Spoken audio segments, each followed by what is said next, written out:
Gatot Subroto. Kemarin kami di jalan. Masya Allah. Upin Ipin sama Kak Ros. Upin Ipin sama Kak Ros, Upi Ipin. Sampai kali aku. Dia tinggal tak menyangkung sebelah aku. Kalau jadilah dia jongkok di sebelah Ustaz Samsul Debat ni. Udah beda cuy. Pasti berubah jadi lomba jongkok bareng ya.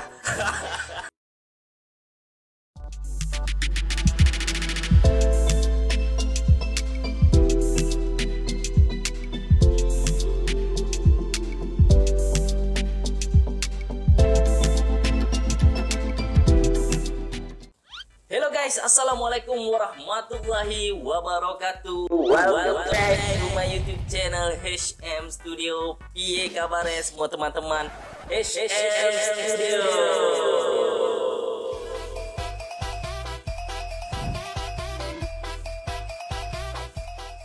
Oke baik, aku doakan semuanya sehat-sehat selalu, dimurahkan rezekinya dan dipermudahkan segala urusan anda semua guys. Amin amin ya robbal alamin. Baik, di konten kali ini kita nak lihat bagaimana ya pengalaman orang Malaysia waktu nyetir mobil di Indonesia. Gimana ya pengalamannya? Yuk kita nonton dalam video kali ini guys.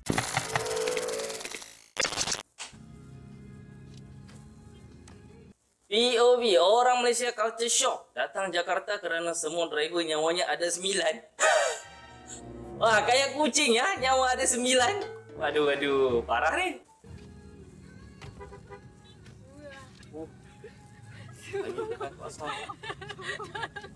Aduh, gimana tuh? Orang Malaysia itu Kaget deh. orang Malaysia kaget. Tolong. Itu dia guys, orang Malaysia kalau datang ke Jakarta, lihat supir-supirnya kayak seperti orang kata kucing lah. Nyawa ada 9 cuy. Belok-beloknya tanpa lampu sin, ngebut di jalan yang sempit, kayak lagi main game balapan ya. Bedanya ini nyawa asli cuy. Wah, main-main ya. Susah. Santai. Gue tuh gedek banget ya sama model orang yang kalau Di misalnya kita lagi Malaysia macet. pertama kali experience macet di Indonesia. Lagi macet. Gue juga mau kalau bisa maju, ngerti gak? Kita kan juga nggak tahu di depan tuh ada apaan gitu loh. Kenapa lu ngelakson? Emang gue bisa nembus mobil gitu, lu joget Fadel ngapain sih? Ngelakson aja. Pertama kali nih orang Malaysia rasain macet di Indonesia. Baru dia rasa ya, kayak ikut lomba tapi nggak ada piala cuy. Cuman yang ada klakson yang non-stop aja cuy. Bagi orang Indonesia itu seperti hiburan lah, bonus lah.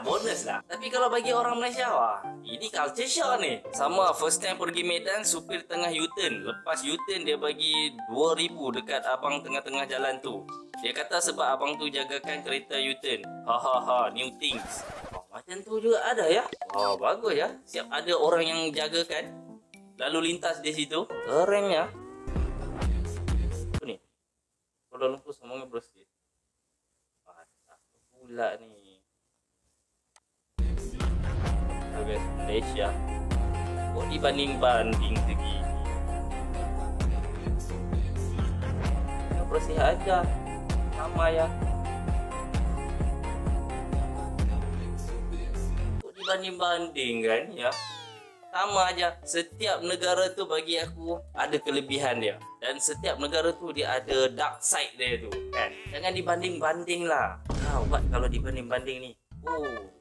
Bang, betul ke Kak Indo banyak pakai kereta mewah bukan kereta lokal? Terkait hal ini, mungkin persepsi orang Malaysia ketika ngelihat jenama kereta yang diguna orang Indonesia itu macam mewah. Betul. Lagi-lagi kalau misalkan saya datang ke Malaysia, pas tuh kawan-kawan saya ada kereta. Jadi di Malaysia itu mayoritas kan untuk pakai kereta tuh kereta mobil yang buatan negaranya kan, Proton, Pro 2, mereka lebih cintai produk lokal intinya kayak gitu kan. Ya, jadi seolah-olah membangun perspektif di orang Malaysianya itu sendiri, kalau misalkan orang yang bukan pakai mobil Pro 2, Proton, karena kan murah gitu ya, pasti itu mewah gitu. Tapi kalau di Indonesia, karena Indonesia setahu saya sih nggak memproduksi mobil yang ada jenama tersendiri, enggak. Ya kebanyakan tuh jenama-jenama dari Jepang kah atau apa ke, jadi mungkin itu yang dirasa orang Malaysia tuh macam mewah atau apa. Tapi kalau di Indonesia ya di beberapa jenama ada yang oke lah ini biasa, ada juga yang mewah kayak gitu. Jadi ada perbedaan perspektif itu aja, karena terkait perbedaan kalau misalkan di Malaysia itu lebih banyak pengguna mobilnya itu beli buatan lokal, buatan Ya, sendiri, buatan Malaysia, Pro 2 atau Proton. Karena lebih murah katanya. Makanya di Malaysia itu lebih banyak pakai, orang kita lebih banyak lihat pakai mobil daripada motor. Lebih murah ya katanya. Kalau menurut aku bukan sekadar murah, tetapi spare part-nya aja mudah dicari cuy. Yang penting spare part-nya. Kalau pakai kereta mahal pun kalau spare part-nya aduh bikin pusing cuy. Tidur malam begini cuy. Tiba ujung bulan makan Maggi aja cuy. Itulah. Kita habiskan dulu ya pekerjaan kita hingga pukul 19 ini untuk memberikan kepada Anda gambaran situasi lalu lintas. Saat ini kami berada di Jalan Jenderal Gatot Subroto. Kemarin kami di jalan... Masya Allah. Macet segini ya. Gimana ya orang Jakarta hari-hari tempuh situasi macam ni? Kalau aku stres cuy, stres. Sebab tu aku suka duduk di kampung ya, kerana macetnya agak kurang. Kalau di bandar-bandar besar seperti dululah aku tinggal di Kuala Lumpur, macetnya tu Masya Allah. Sebab itulah aku sanggup tunggu di kantor sampai keadaan macet tu reda baru aku pulang. Kalau nak ngadap macet macam ni, parah ni. Jenderal Sudirman di Karet Sudirman sama seperti ini hingga pukul 19.15 masih saja padat. Kita tunggu hingga pukul 19 apakah kepadatan di sini Macetnya tu terus tak boleh bawa bincang atau ni. semakin longgar. Kita lihat pengawalan siapa yang melintas ya.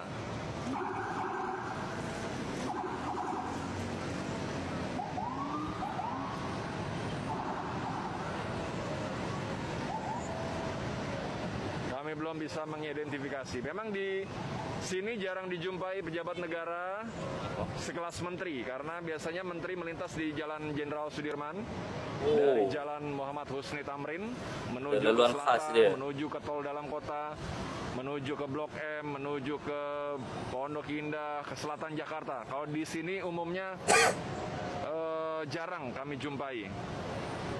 Kalaupun ada, rasanya menteri tidak sampai sini karena rumah dinasnya kan di Widya Chandra ya. Di Widya Chandra tuh di sekitar Jalan Jenderal Gatot Subroto di dekat Gedung BRIN. Nah, Gedung BRIN dan Geraha Telkom.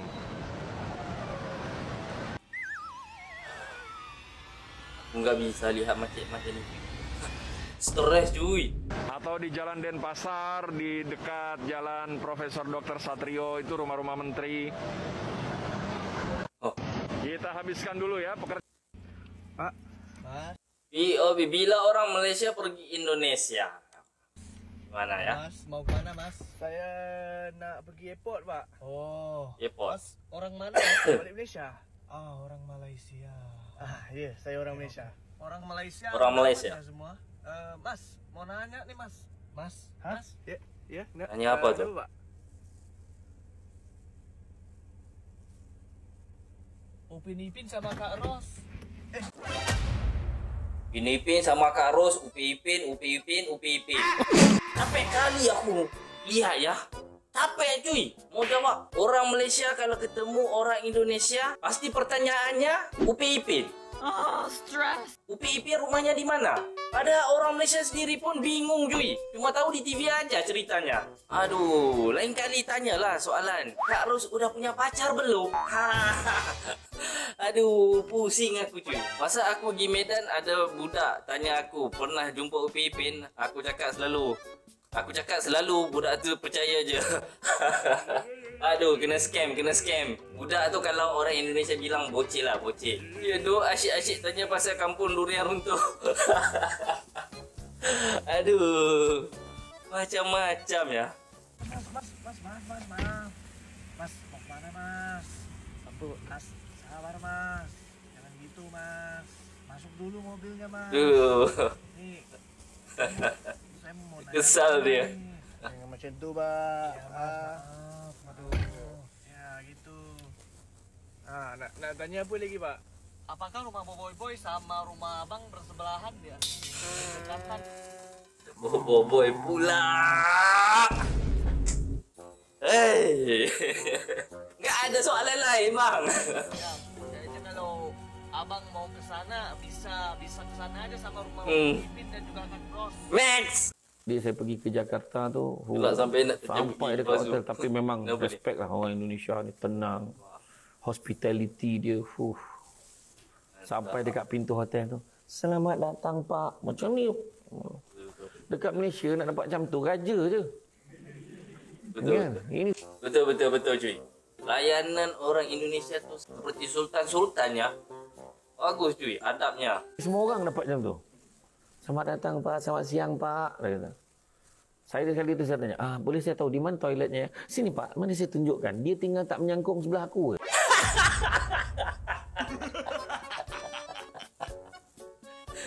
Dia tinggal tak menyangkung sebelah aku je. Nyangkung tu kalau orang Indonesia bilang tu apa ya? Jongkok. Jongkok. Kalau jadilah dia jongkok di sebelah Ustaz Samsul Debat ni, udah beda cuy. Pasti berubah jadi lomba jongkok bareng ya. Aduh. Hormat orang tak ada rugi. Itu prinsip kami orang Indonesia. Menghormati orang itu antara sikap orang Indonesia yang sering dibilang bule-bule ya tentang keramahan orang Indonesia tu. Aku kagum cuy.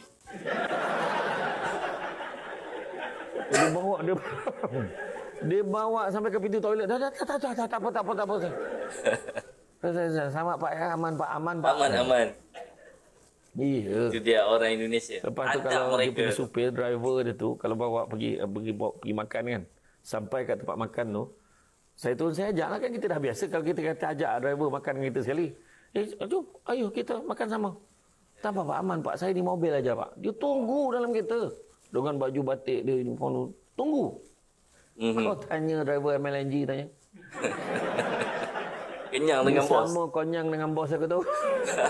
Tak, bukan. Semua di Malaysia dia lain kan. Tu saya kata. Tapi Ya beda ya. Beda. memang satu sudut, saya respect lah. Saya tanya lah seorang pembantu rumah ni. Ada seorang pembantu rumah ni saya tanya. Dia kan daripada Indonesia. Dia Indonesia memang macam tu ya. Dia bukan apa Pak. Dia kata sebab di Indonesia semua orang berlumba-lumba nak dapat. Habis pula. Tengah sedap ni.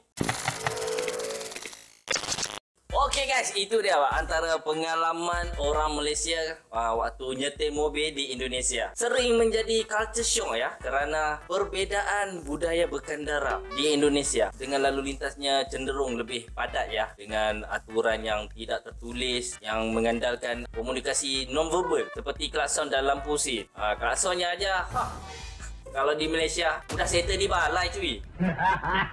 Dan kalau kita lihat tadi ya, seringkali perilaku pengendara yang sering menerobos jalur jalan tu. Hal ini aku lihat agak sedikit beda lah dengan di Malaysia. Jadi kalau kita lihat macet di Jakarta tu, wah, situasinya parah juga ya. Aku terfikir tau, bagaimana orang Jakarta menghadapi situasi macet macam ni seharian mereka tu. Gimana ya perasaannya? Kalau aku cuy, udah pusing, udah stres banget cuy. Ini macet katanya tadi sampai 2 pagi pun macet lagi. Wah, gimana ceritanya tuh? Jadi cuy, bagaimana menurut anda tentang video yang telah kita simak sebentar tadi? Pengalaman orang Malaysia melihat macetnya keadaan situasi jalan di Indonesia. Begitu culture shock dengan perbezaan budaya berkendara di Malaysia dan juga di Indonesia. Gimana menurut anda? Komen nanti di bawah ya. Okeylah cuy, aku rasa segitu dulu daripada aku kali ini. Jika anda suka, seperti biasa jangan lupa untuk anda subscribe, like, komen dan share. Terima kasih kerana sudah nonton videonya dari awal hingga habis dan sentiasa mendukung HM Studio. Terima kasih banyak. Moga kita bertemu lagi di next video yang akan datang. Jumpa lagi. Assalamualaikum.